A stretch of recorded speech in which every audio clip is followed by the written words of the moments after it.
What's up, friends? Mike here from Mercado Airwaves. If you missed any one of our past interviews with amazing guests like future Hall of Famer and pound for pound best fighter in the world, UFC flyweight champion Demetrius Mighty Mouse Johnson, another day at the office, I get to go out there and test my skill. to award-winning producer, director, and actor Orlando Jones, Orlando, how you doing, buddy? Hey, sir. I'm good, brother. How you doing? and all the other interesting guests we've had on. Joining us today is director and writer David Ferrier. Thanks so much, brother. I appreciate you having me on the show. MMA legend Chael Sonnen joins us today. Keep listening to your show. This is great. Thanks, my friend. Just subscribe to us on iTunes at Mercado Airwaves. And while you're there, please like, review, and rate us, friends. It helps so much. We also have a Patreon for anyone who would like to support the show. Just visit us at patreon.com/Mercado Airwaves and see how you can get all of our interviews ad-free and before anyone else, and how you can get your business or company spotlighted on the show. Follow us on Twitter at mmercado2333. Like us on Facebook at Mercado Airwaves. Subscribe to us on YouTube, youtube.com/MikeMercado2333. And if you would like to see what we're up to behind the scenes, follow us on Instagram, MikeMercado2333. Thanks for listening and all the support. If you would like to support Mercado Airwaves, visit us at patreon.com/Mercado Airwaves. Find us on iTunes at Mercado Airwaves. Keep up to date with the show on Facebook at Mercado Airwaves. You can see all of Nicole's work at typingwhentipsy.wordpress.com. You can follow Alex on Twitter at Mercado21Alex. Follow Mike on Twitter at mmercado2333 and on Instagram, MikeMercado2333. And here we go. Get ready, get set for the best movie and pop culture talk in the universe. It's The Good Brothers on Mercado Airwaves with your hosts, Alex Mercado and Mike Mercado.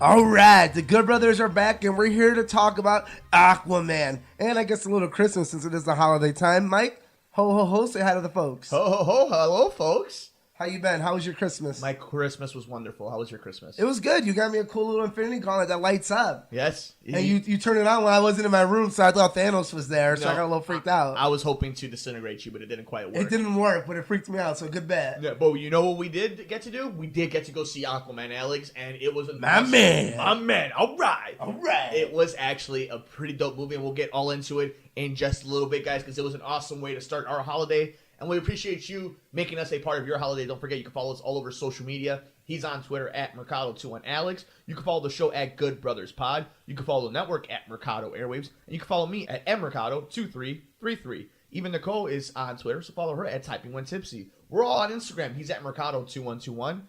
I'm at Mike Mercado2333. You can follow Nicole at TypingWhenTipsy. And you can see our true crime podcast at Murder, Mysteries, and More. Subscribe to us on YouTube. Like us there. You can hit that little ring button as you see that little bell button you see on the bottom of your screen. And you will get notified every single time an episode is uploaded or an interview we post up. So make sure you check it out at youtube.com/MikeMercado2333. Come play video games with us at twitch.tv/Mercado Airwaves Network. Like, rate, review, share us anywhere you get your favorite podcasts at iTunes, SoundCloud, Stitcher, Podbean, Mercado Airwaves. Check us out on Patreon, patreon.com/Mercado Airwaves, the home of our interviews with athletes and celebrities that you can get ad-free before anybody else at patreon.com/Mercado Airwaves. Like us on Facebook at Mercado Airwaves, and give a huge thank you to Munch Art Design for powering us on the network at Facebook at Munch Art Design. Alex, it's time to hit Atlantis. So, you know how we do this. If you're a fan here at The Good Brothers, we're going to give you a little summary, our thoughts of it, our score, and then we're going to get into some spoiler talk. Usually the spoiler-heavy stuff, and I think we do really good because I get this question a lot, especially during the Spider-Verse. We'll constantly give you warnings. We're not going to just blurt it out. Yeah, like we'll constantly give you warnings throughout the spoiler, but we give you the main spoiler on the top so you realize that there's a potential that it might slip throughout the conversation. But we try our best to even mention that it's a spoiler throughout it. So, without any spoilers, let's dive into Atlantis. Let's talk about now, what is this, the 6th movie in the DCEU? Yes. Maybe right around there. And we have 6 or 7. Yeah, and we have a few movies coming down the pipeline that we'll get into in 2019. But, good brother, we coming off the Spider-Verse, we jump into the DC universe. We jump into almost over a year wait in between this and the last DC movie. Jason Momoa, Amanda Heard, Nicole Kidman. Amber Heard. What did I say? You said Amanda. Amber Heard. Amber Heard. I'm sorry. Yeah. Amber Heard and Nicole Kidman, Patrick Wilson, stacked Yeah. Willem Dafoe, Yeah. stack cast. I forgot Willem Dafoe was in it. So, what did you think? Non-spoilers. Why don't you give the fine people a quick summary of what you thought of it, a score, and then we'll get into some spoilers. I loved it. I thought James Wan directed amazing. I don't. If you're gonna pick a weak spot, it's the writing, but it's a superhero movie. I think the best way to describe it is imagine like the first set of MCU movies. Okay. Maybe like an Iron Man or Thor. Captain America, Thor, where like it's great. It's not Spider-Verse. Okay. It's not Winter Soldier. Okay. But it looks stunning. The acting's phenomenal.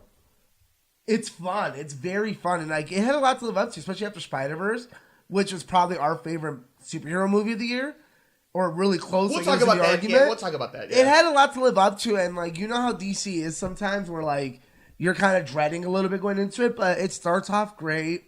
I love Jason Momoa. That's my man crush Monday every day. Nicole Kidman's great. Like I said, I forgot Willem Dafoe was in it, and I love his voice. Get me Spider-Man. Get me Spider-Man. So I loved it. I thought it was great. I thought it was my personal second favorite DC movie, right after Man of Steel, and it's very close. Yeah. I just loved Superman and Man of Steel and Henry Cavill. I thought that was a classic. Sure. This is I'd say. right there next to it. Yeah. I think it's it's one of those movies that it's in that tier of like, it's far better than Justice League, Man vs. Superman, all Yeah, those movies. yeah, easily. It's like on the, the Man of Steel, Wonder Woman Is that field tier? of like, no, it's Yeah, great. It's yeah. a great movie. I think for a common audience, they will love it. I think it's a kind of superhero movie we need more of. That's And I'm glad interesting. DC's doing it because they're like, let MCU do the long storytelling. I appreciate them being like, we're going to give you a great Aquaman story. We'll give you one little reference. It's so little, though, honestly, and it actually doesn't make any sense storyline-wise. But that's fine because I just want to see this one universe because Atlantis is so beautiful and big that was fun for me. I don't need to see, well, hey, remember that woman, Wonder Woman? And she's across the world, or hey, what was that guy you knew that dressed like a bat? I don't need that. Yeah. I want just this one story plot, and it was amazing. Out of how many tridents? Out of 10 tridents, how many would you give it? Now, remember, people, when we judge it, it's judging the universes. So this is a superhero movie. Yeah, this is the I it's the give great it curve, yeah. about an 8, a Okay. solid 8. Yeah, I give it a nice 8. 8 Okay. out of 10. Very cool.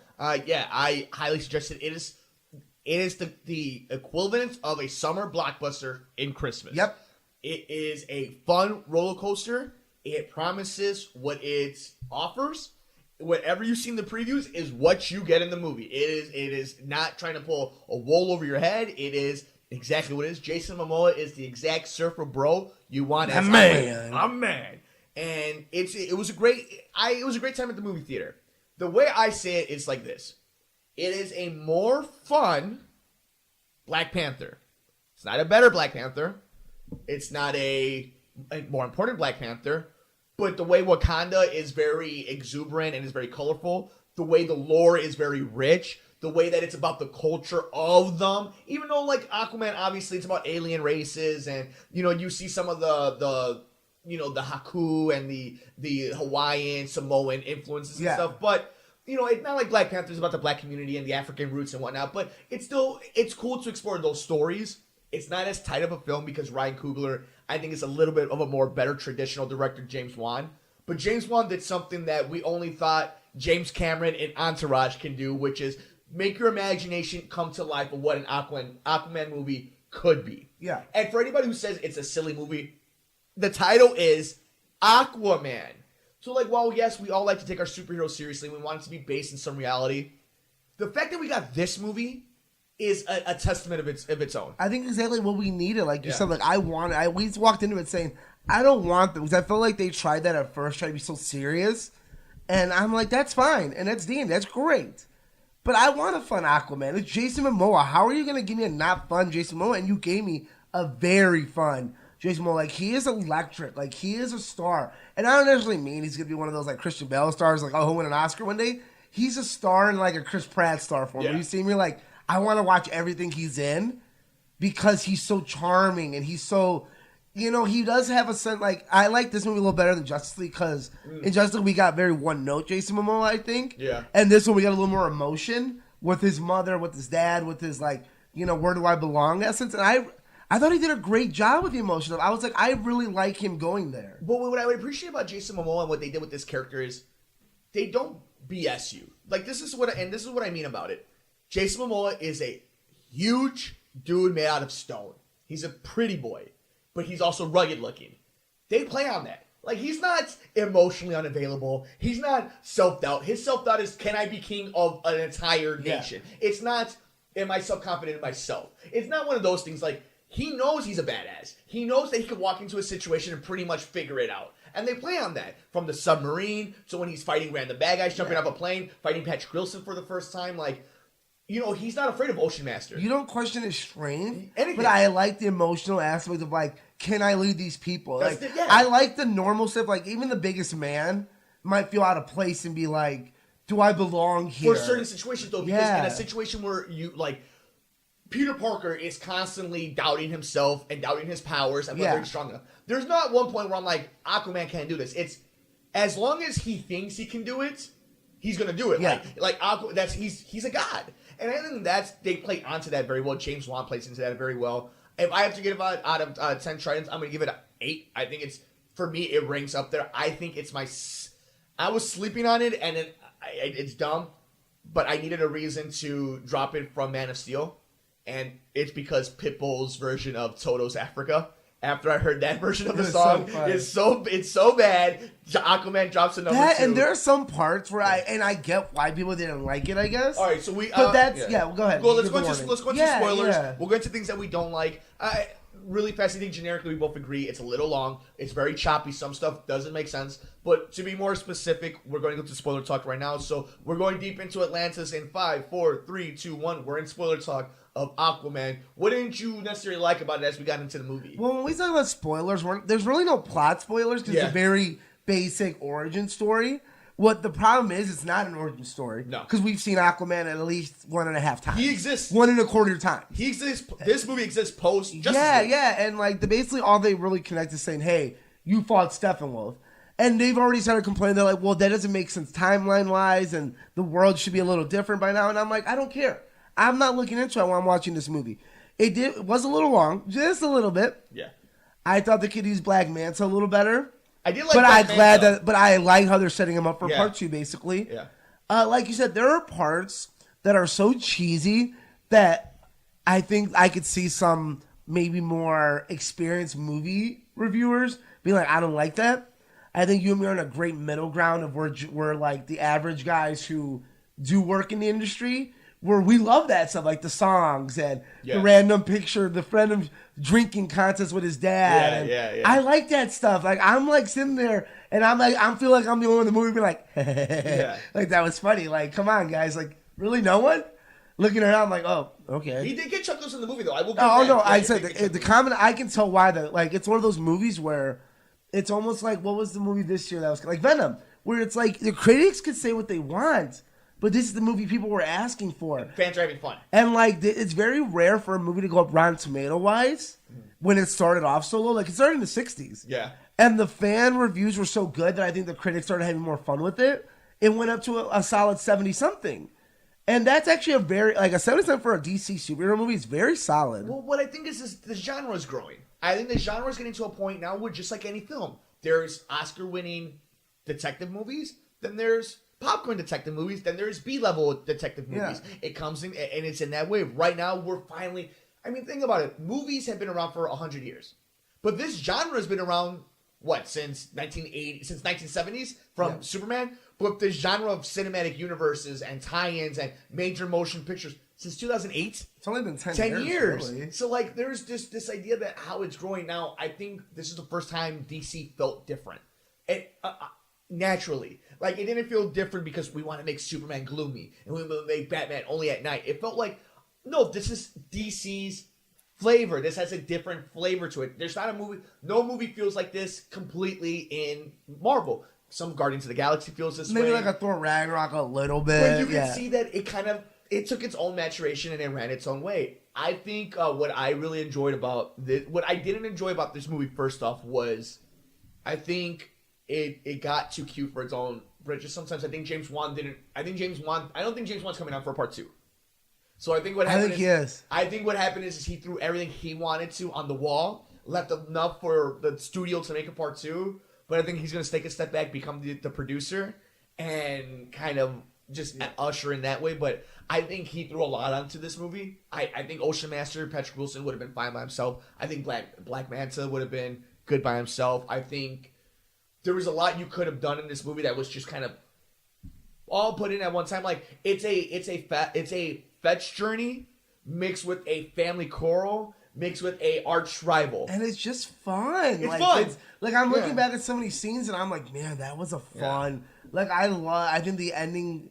I think it looks fantastic. Yes. Like the seahorse army and the sharks, turtles and the sharks, the Kraken, and it looks so good. You're like, I'm so shocked because like I thought it was gonna look terrible. Yeah, because of Justice League. Sure. Like man, like they really could have made it look dumb, but like they made this world feel real. Like it's like kind of like a Black Panther thing. Like I know it's blasphemy to talk bad about Black Panther. I think you're right. I think James Wan did a better job building this world overall. Because I do think like the rhinos were a little stupid in some parts of Black Panther, and maybe the outer tribes weren't done as well as maybe M'Baku was. Sure. In this one, everyone that was introduced in the movie felt necessary, felt good, and felt like it had a purpose, from the sea creatures to like the other kingdoms.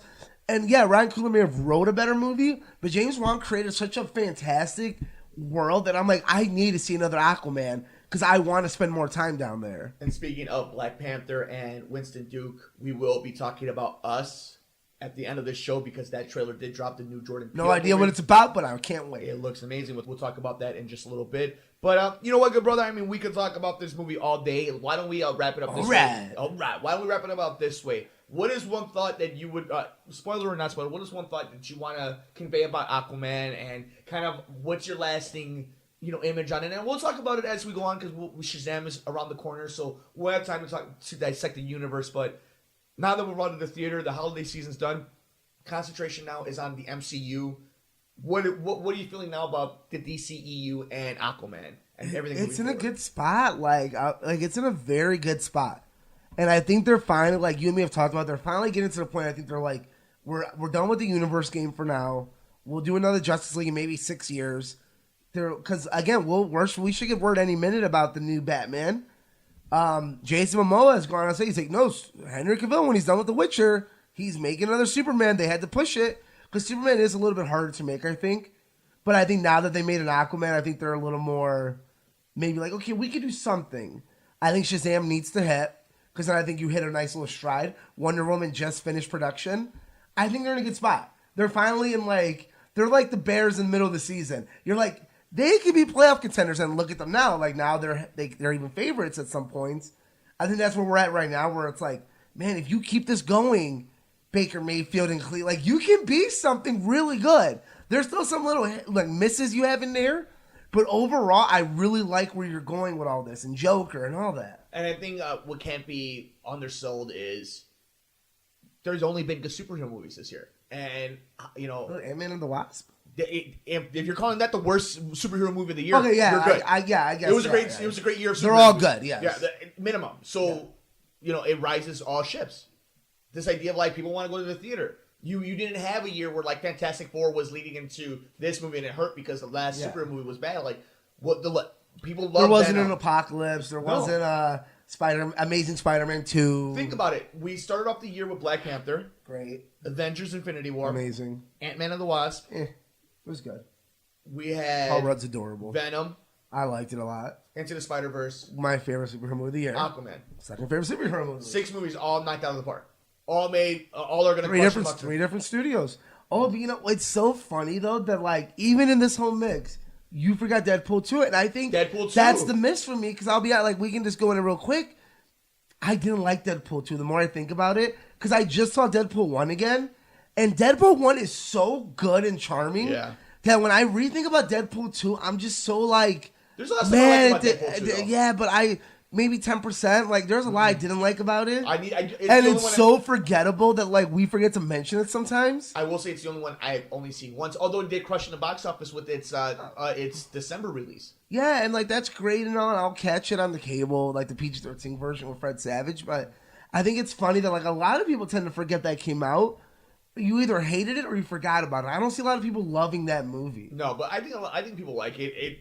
It's funny because you've kind of shit on Ant-Man and the Wasp, and I think Ant-Man and the Wasp clearly was better than Deadpool. Oh, no, it was. Yeah. But that's what I'm saying. Well, you know what's worse than being called mediocre? Being forgotten about. Yeah. The fact that, Ant-Man and the Wasp was just good, but Deadpool 2 was forgotten about, you'd rather be decent than forgotten about, people. Every day. Like, you rather, like, at least be known for, like, hey, you were the 6th best movie, than, oh, wait, I forgot you came out this year. That's even worse. Very interesting. Yeah, I think Aquaman was a great experience. It was a great experiment that paid off. I'm very excited to see what they have going on in the future. I think what I predicted a little while back is kind of coming into fruition, where it's all one universe, but you're just going to make one movie at a time and hope for the best, and not plan everything ahead and talk about things 20 years in advance because you haven't earned that right. So I think it's a must go see it this holiday season. Enjoy it. It's a fun movie with the family. You guys are going to see cool visuals, and at the very least, go see some cool lights and animals, and Jason Momoa being the ultimate bro. Right. My man. What's up, friends? Mike here from Mercado Airwaves. If you missed any one of our past interviews with amazing guests like future Hall of Famer and pound for pound best fighter in the world, UFC flyweight champion Demetrius Mighty Mouse Johnson, Another day at the operator to go out there and test my skill. to award-winning producer, director, and actor Orlando Jones, Orlando, how you doing, Hey, buddy? sir. I'm good, brother. How you doing? and all the other interesting guests we've had on. Joining us today is director and writer David Ferrier. Thanks so much, brother. I appreciate you having me on the show. MMA legend Chael Sonnen joins us today. Keep listening to your show. This is great. Thanks, my friend. Just subscribe to us on iTunes at Mercado Airwaves. And while you're there, please like, review, and rate us, friends. It helps so much. We also have a Patreon for anyone who would like to support the show. Just visit us at patreon.com/Mercado Airwaves and see how you can get all of our interviews ad-free and before anyone else, and how you can get your business or company spotlighted on the show. Follow us on Twitter at mmercado2333. Like us on Facebook at Mercado Airwaves. Subscribe to us on YouTube, youtube.com/MikeMercado2333. And if you would like to see what we're up to behind the scenes, follow us on Instagram, MikeMercado2333. Thanks for listening and all the support. If you would like to support Mercado Airwaves, visit us at patreon.com/Mercado Airwaves. Find us on iTunes at Mercado Airwaves. Keep up to date with the show on Facebook at Mercado Airwaves. You can see all of Nicole's work at typingwhentipsy.wordpress.com. You can follow Alex on Twitter at Mercado21Alex. Follow Mike on Twitter at mmercado2333 and on Instagram, MikeMercado2333. Alex, it is Christmas, so why don't we go ahead and talk about something that everybody does. It's clickbait. BuzzFeed has talked about it. Everybody talks about it. But favorite movies, favorite Christmas movies. And I think what's important first is, before we talk about anything, Die Hard. Our official stance. Die Hard is a Christmas movie, yes or no? Yeah, of course it is. If Now, the company says it is, it is. But here, not just that. My thesis is pretty simple. The movie literally takes place during a Christmas office party. He does not go see his estranged wife if she does not invite him to the Christmas No, party. yeah, I think it's a mute argument. I'm with you 100%. Like, you're not going to... This is not one of our debates, Yeah. guys. You know, it's a Christmas movie. It's a Christmas movie. Yeah. So, And, I mean, it opens it up. Like, there's a lot of technical Christmas movies, Sure. but I rather... Yeah, it is. Though. because there is a theory of, like, just because it takes place on Christmas doesn't make it a Christmas movie. Yeah. But if circumstances make it that the scenario happens because of Christmas, it's a Christmas movie. Now, I think it's two ways. What makes a good Christmas movie, and what is your favorite Christmas movie? So it doesn't have to just be one Christmas movie, but to you, what makes a good Christmas movie, and what are just a couple of your favorite ones? Okay, two things make a good Christmas movie. It has to have heart, and it's got to have laughs. Those are the only two things you need. Okay. You can get away with a lot. That's why Hallmark has literally a whole network to this reason. I think some of my favorites... Okay, first of all, I think we'll take on A Christmas Story, because I think that's... Since it's on so much, we're Yeah. not going to talk about it too much. Sure. Because I think that since it's on 24/7, we've established that's like... That's the go-to. The Christmas movie. Yeah. My personal favorite is The Grinch. Interesting. Because I love Jim Carrey, Okay. and we talked before. I'm like, there are scenes where I'm laughing hysterically, and there are scenes where I'm actually like, man, that was a little emotional. Like when he's laying there alone, and he's like, "Am I eating because I'm bored?" It starts as a joke, and then you see him look sad just sitting there. You're like, okay, like they're tackling this loneliness aspect of like, and the cartoon doesn't tackle it because it's a cartoon, but like I love how that movie does tackle like being alone on a holiday, and that's why he's mad. He's not mad because he's a dick. He's mad because he's alone. Sure. And if you were alone, you got to start thinking like, man, I'm lucky. I'm not alone, so I don't have to feel that. So he's a bad guy, but that would suck to have to be alone while everyone else is being joyful and happy. And you know, like they have the great quote, like maybe Christmas doesn't come from a box or a ribbon. Maybe it's something like the little details. And I think it's Ron Howard's best movie. Just the facial expressions you get from Jim Carrey, the little girl that plays St. Lou's adorable. The whole, I love it. I love the dad relationship. William H. Macy. Like I love William H. Macy's so great. Like I love his aspect at the end where he defends his daughter, and he finally sees what he's talking about, and it's amazing how the more you watch it, the more you're like, it's just a very emotional good movie. Besides the fact that it's hilarious, and that it has some of the funniest one-liners that are so adult that I love it. I love Elf. Yeah, no, Elf's another one, just Elf like has it. become a very modern classic. I could watch Elf any time of the year, and it's just around Christmas time. It's a movie that, and it rarely happens in movies, but the film, the script, the directing just highlighted the best parts of the actor, and then the actor highlighted the best parts of the film that highlight the best parts of the holiday, the season. And I think that's what Elf does such a great job of. More than any movie, like there's always the classics, but when I think of like, if I'm going to put on a Christmas movie that's fun, that's entertaining, that's going to make me laugh, that everybody else is going to enjoy, I think it's a very universal movie. And I think what makes a Christmas movie, and we talked about it with the Die Hard thing, is it takes place because of Christmas. It's around Christmas. Yeah. It doesn't just have to take place on Christmas Day, but like just that idea of, learning the lessons and it's very open-ended. But it's one of those things that's like fire. Like it's kind of like, it's a bad analogy during Christmas time, but it's kind of like porn. It's like, what it is when you see it. You know when it's a Christmas movie when you see it. Like, you know when it's a Christmas movie. And the fact that Die Hard is it still upsets me that Die Hard is in a debate is one thing, but I love Elf. I'm trying to think of like some of the more modern day loves of Christmas movies, because if you notice, Hallmark has really taken that. You were mentioning has really taken that mark, because you don't see the movies really going hard on Christmas movies anymore like they used to, because Hallmark. I think a modern one. I think the best modern Christmas movie to be made in a while is The Night Before. The Seth Rogen one with Seth Rogen and Falcon and Robin. I love that one, and I've seen it like twice, and just in the last few days, and I like that movie because it's so modern. It's a good one, but it's very fun. It's it's got the heart. It needs the heart. Kid's parents die. His friends are there. They're growing apart, but then. It's like all these movies have the same outline almost. Like, there's a Christmas spirit to these movies. You need that Christmas spirit. And some movies kind of don't hit, like Jingle All the Way. I love me some Arnold. You love me some Arnold. Sinbad and Arnold. Yeah. And that movie's fun. It doesn't have maybe that necessarily, like, Christmas spirit heart in it where you're like, it's just Arnold being fun. Like, Turbo Man knows my name. It could totally, and like very one-liners, but it's fun. And you need those kind of Christmas movies too. But that could be a movie that's about the kid's birthday. Exactly. And those are fun movies. You need those movies to fill in. Yeah. But it lacks that like classicness that an Elf does, or Grinch does, and Miracle on 34th Street does, which is so old by now. Yeah. Or It's a Wonderful Life. Like those movies that you're like, I feel Christmassy. Like I feel warm inside watching these movies. And I think, I think too, sports has taken a big part of Christmas.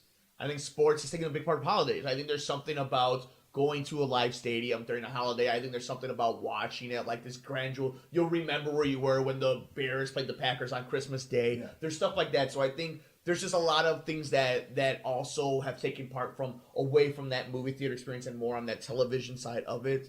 Very interesting stuff that you bring up. I wonder if when we were kids, I don't really remember this, but I don't remember being kids and being excited for the Christmas Day episodes, because some of the greatest holiday episodes are not even Christmas related. 8 Crazy Nights and the Rugrats Hanukkah. I was gonna say the Rugrats Christmas one where Phil will have the classic. I gave away my Reptar to buy you crayon. I gave away my coloring book to get your Reptar helmet, and Angelica gives it back. I remember stuff like that. And I like the Christmas episodes. Obviously, cartoons are a little different nowadays. The Simpsons had some great Christmas episodes. I mean, Simpsons is the original one. You know what? It's funny. The Simpsons probably are one of the gold standards of Halloween and Christmas episodes. It started off as you watch that one with Santa's Little Helper, and it's so real of I don't have money to afford presents. And we find his dog. I can't afford it, and it's a random dog. But guess what? He's one of us. He's a loser. I love that part where he's like, he's a loser. He's this. And he looks at me, he's like, he's a Simpson. Yeah. And they love the gift, and you're like, aw, warm, fuzzy feeling. It's probably the most real The Simpsons ever were, and it was the first episode. Yeah, that first season in general, just you're like, that's a real story of no money, finding the stray dog, and guess what? That was enough for the whole family to be like, Merry Christmas. I think Home Improvement had some great Christmas episodes. Yep. Home Improvement was there's TV has always done pretty well with the Christmas episodes, but those, for some reason, those shows just really stick up with me. Family Matters had some good ones. Full House. Yeah. All those old school The shows. old Fresh, school ABC, Fresh Prince, when they Prince, get robbed, is a yeah. nice one. Yeah. That's a fun one I just saw today. South Park does some real funny episodes where South they go Park to has some Canada great- where they make their great own Christmas show and episodes. Santa and Jesus. Like, that's more of a funny one than a warm feeling. Obviously, because it's South Park, Yeah, you're not right. going to get a lot of warm feelings. It's just very interesting that how important it is to pop culture. Like, it is a not just obviously we know a Christmas Day, but like it is an important day because big episodes come out, like the Christmas Day episode or so on and so forth. So some really cool stuff. I think before we get out of here, Alex, yes, Christmas is now in the rearview mirror. Hope everybody had a wonderful time, but 2019 is around the corner, just a few days away. I think now it's appropriate time. Why don't you give us an Alex Mercado's opinion off the top of the head, and we'll break this down maybe next week. We'll continue on with it. As of right now, what are your top 5 movies of the year? I can't do top 5. I think So we're why gonna don't do you? an episode. Yeah, why don't we go ahead and just? How about let's pick end my the year. favorite? Yeah, Let's pick at your the end of one. the year, start picking your favorite movies. Just go ahead, just start picking your favorite movies. Maybe people can start recommending. I liked Black Klansman a lot. I really liked The Star Is Born. I loved Avengers. Spider-Man was really good. I loved Incredibles 2. I thought it gets a little flack. Actually, I thought it was a very good sequel. It's been a long year because we see a lot of movies. Like, I was going over my tickets. Like, I forget some movies that came out this year. Not even forget, but like you like, oh man, I forgot that was this year. Like, there are people that forget Black Panther was this year. Like, It's February, it was just super early. Yeah. Black Panther was great. Sicario 2 was fun, actually. There was a lot of random good ones like that. But I'd have to say Spider-Man still stuck with me the most. Because I think the Hispanic Spider-Man really pushed me. Sure. I got a lot of Oscar movies coming up, so I Sure. can't wait to really get into that.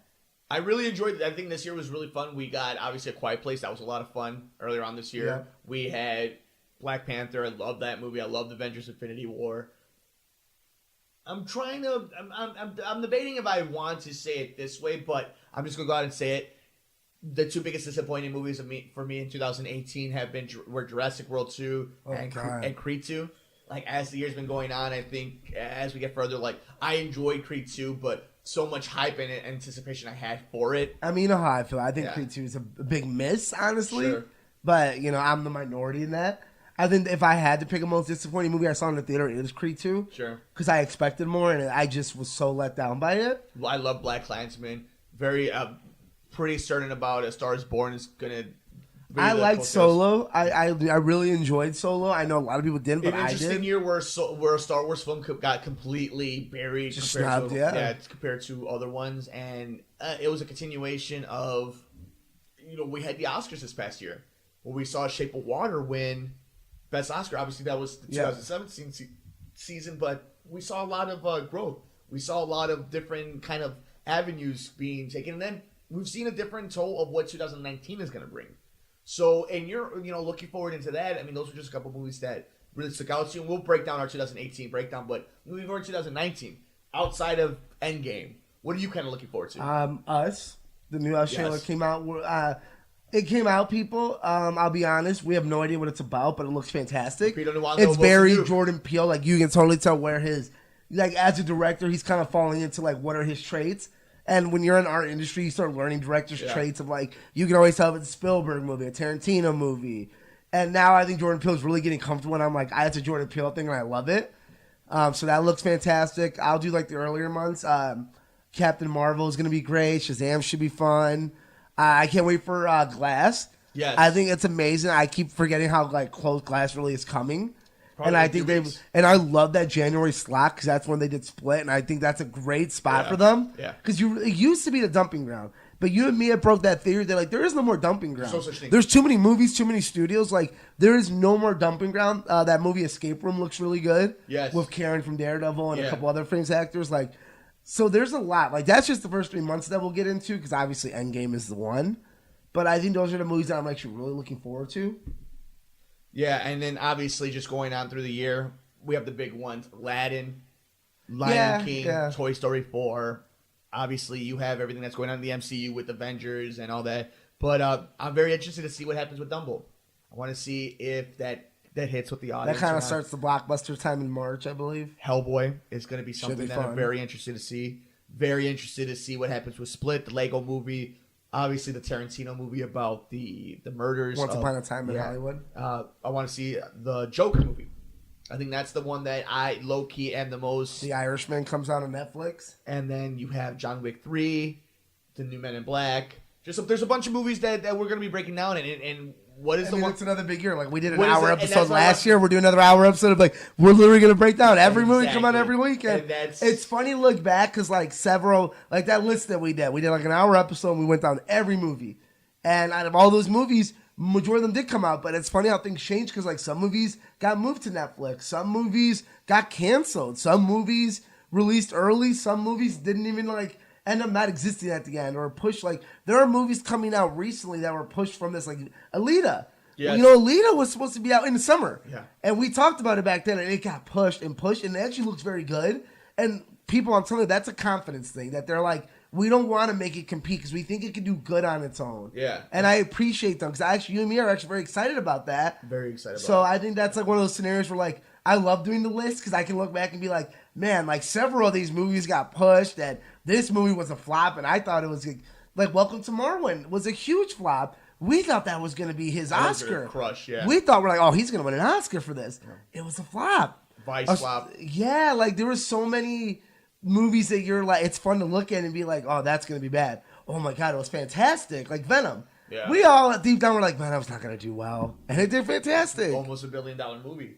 And yeah, and you know, obviously the most, I think I could agree, the most anticipated movie for us is not Avengers Endgame, is Godzilla, King of the Monsters. So we'll obviously be keeping an eye on that as it's breaking down. But we want to know from you guys. Just let us know all over social media. What are you guys looking forward to the most in 2019? And of course, what was your favorite movie, favorite thing in pop culture of 2018?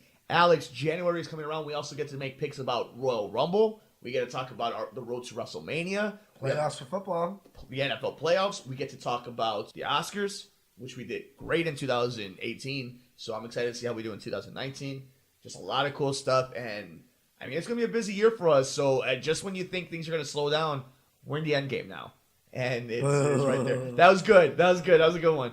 Yeah, guys, thank you so much for joining us on this episode. We're recording this at the end of Christmas night, and we just appreciate you guys making us a part of your day, making us a part of your 2018, and more importantly, making us a part of your 2019.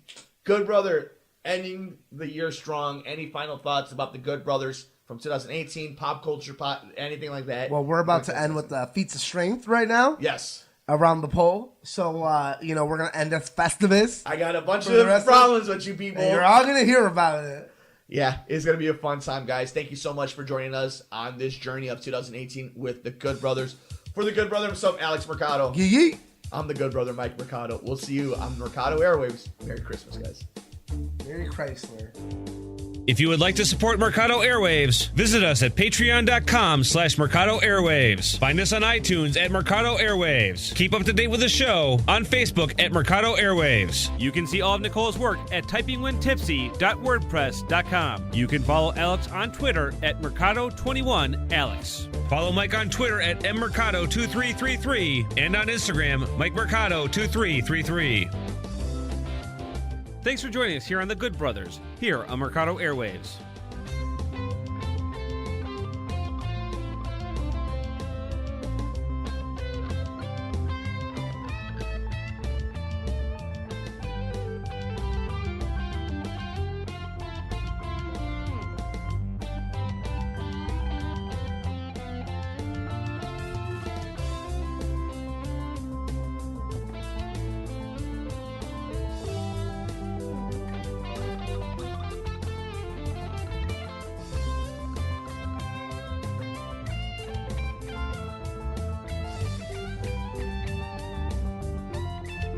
If you would like to support Mercado Airwaves, visit us at patreon.com/Mercado Airwaves. Find us on iTunes at Mercado Airwaves. Keep up to date with the show on Facebook at Mercado Airwaves. You can see all of Nicole's work at typingwhentipsy.wordpress.com. You can follow Alex on Twitter at Mercado21Alex. Follow Mike on Twitter at mmercado2333 and on Instagram, MikeMercado2333.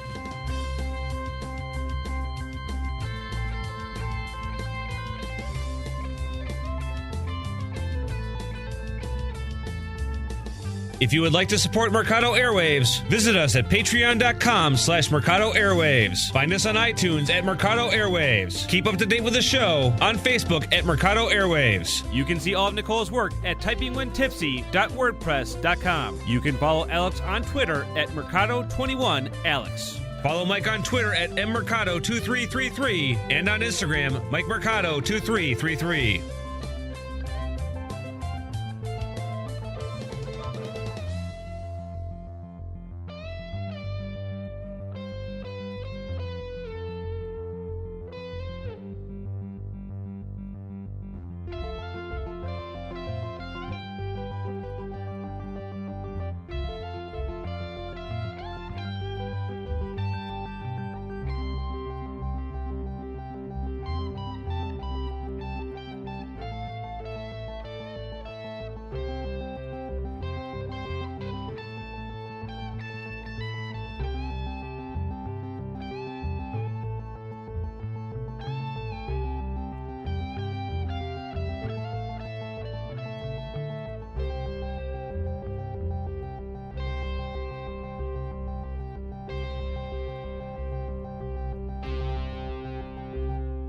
What's up, friends? Mike here from Mercado Airwaves. If you missed any one of our past interviews with amazing guests like future Hall of Famer and pound for pound best fighter in the world, UFC flyweight champion Demetrius Mighty Mouse Johnson, It's another day at the operator to go out there and test my skill.